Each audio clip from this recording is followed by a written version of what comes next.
আজ অনেক দিন পরে মাকে খুব মনে পড়তেছে। আমার মাকে অনেক মিস করতেছি।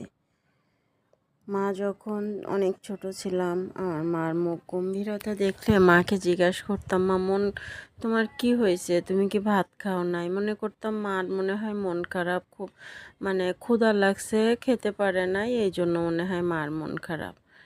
মা বলতো যে বাইরে খেলো গা, যখন বড় হবা তখন বুঝবা, সংসার হবে, সন্তান হবে, স্বামী থাকবো, তখন বুঝতে পারবা বাবা, এখন তুমি বুঝবা না, এখন আমাকে ডিস্টার্ব করো না। তা আসলে এখন মা তো আমাদের সাথে বলতো, আর মাকে বুঝে ওঠার আগেই মা দুনিয়া ছেড়ে চলে গেল। এখন আমি তো বলতে পারি না মা, আমি অনেক টেনশন করি, আমি অনেক একাকিত্ব ফিল করি মা, কিন্তু আমি তো তোমাকে জড়াই ধরে বলতে পারি না যে মা, আমার অনেক কষ্ট হয়, আমি মন খুলে একটু তোমার সাথে কথা বলতে চাই মা। সেই মানুষটা তো আমার নাই। আমি তো গুমড়ে গুমড়ে একলা একলা ভিতরে ভিতরে অনেক কষ্ট পাই মা।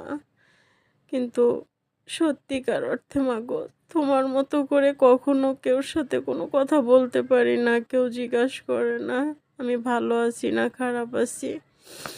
তোমাকে ভীষণ মিস করি মা, অনেক মিস করি।